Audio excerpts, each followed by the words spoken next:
there's such a health halo on the name muffin. Everyone thinks it's great. Oh, the chocolate muffin? Yeah, no, the bigger one in the back. Right?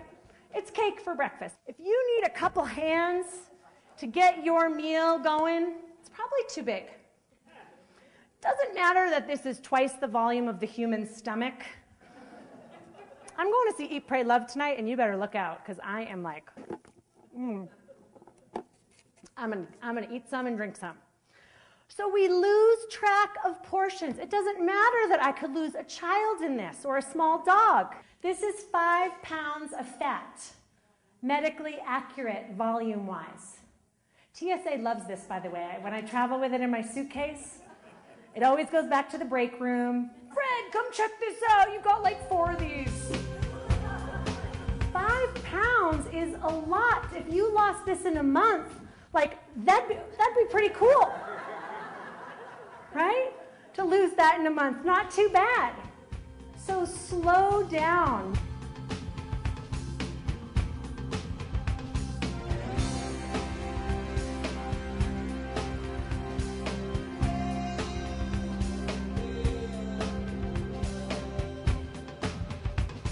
When I put out the inquiries, what are some of the challenges that you guys have at work?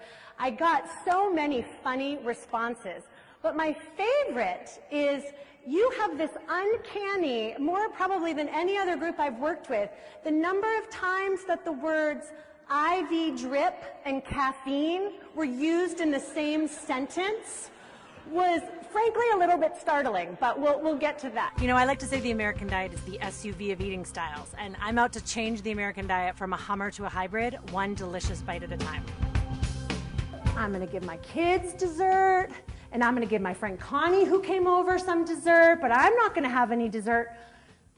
But then I'm cleaning up. God, it's kind of melted. It's really not going to be as good if I put it back in the freezer, is it? You know, it's just a couple tablespoons. I'm just going to have a little bit. These people I call the sweepers. Are you a sweeper? Totally. I'm a sweeper with my kids. I do it, you know, we pick up after our kids, whatever it is. Because calories don't count when we eat out of the container. Everyone knows that. They don't count if someone offers. In fact, half of this doesn't even count because I didn't plan on it.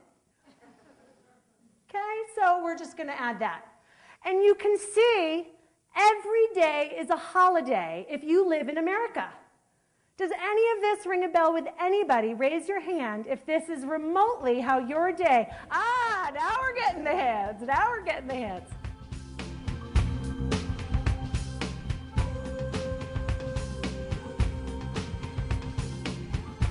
I brought in an expert for you. Kate Geagan is joining us today. She's a dietitian who's trained in Italy.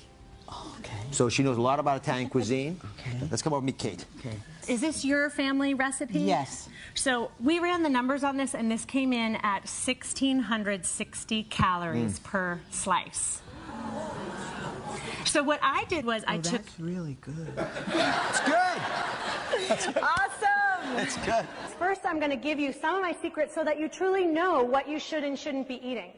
I think even though there's more nutrition available than ever before today, it's also incredibly confusing because you have to navigate the haze of all the claims slapped on that food label, all of the marketing, what your best friend tells you in spin class, what your dry cleaner tells you because she's on some different diet. For the things you do buy in the supermarket that comes in a bag, a box, a pouch, or a can, make sure there's no more than 5 ingredients. And these should sound like things in your kitchen, not from your high school chemistry exam. Okay? There is that big trend back about eat food your grandmother would recognize. Actually, when my grandmother read my book, she's like, I knew all that. All right? You didn't tell me anything. That's how we always have eaten. That's how we used to do it.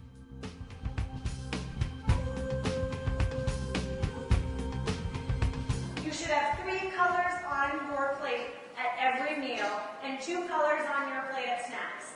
And no, I'm not referring to the fluorescent orange candy in the vending machine. That doesn't count. When did it become culturally acceptable to go pick up a book and also grab a scone and a latte in the same errand?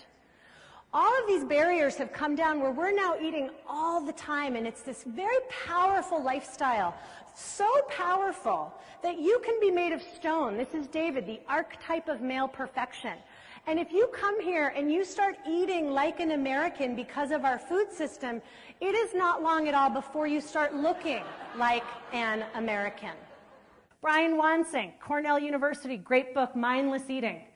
The thing I love best about it is everyone thinks they're too smart for mindless eating. Oh, not me. Oh, I wouldn't. I don't think I'd eat more.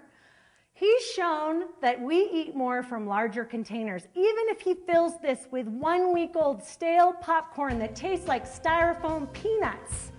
People ate 25% more. Once I get my seasoning in, it's gonna all cook together and just look like this delicious veggie filling, and no one will say, oh, there's tofu in there.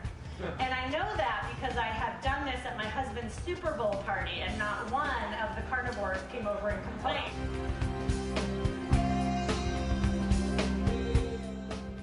Take a vanilla milkshake with Oreo cookie pieces thrown in and hot fudge put on top of that. Someone just like gave a high five as if they were really excited about that. Love it. What food companies are doing is they're trying to find, it's technically known as your bliss point. They want to know what is going to be that sweet spot that overrides reason, that overrides behavior, that overrides willpower, certainly. And that's the food system we have. The potato chips you buy, that snack mix you buy, that cookie, and you take a bite and you suddenly lose all control. You're instantly thinking about that next bite. It's so amazing. I would like everyone to get out their cell phones, if you have them. This is probably the first talk you've ever been to. I want you to turn all your electronics on. But I would like you to program your phone right now for texting for sustainable seafood. All right, Wild Alaska, she did salmon. Fish, salmon. Choosing the right speaker is a big responsibility. You want someone who has fresh content, meaningful tools that your audience can instantly take away and start implementing in their lives. And the thing I love about my job is that no matter who you are, you still have to eat. Now,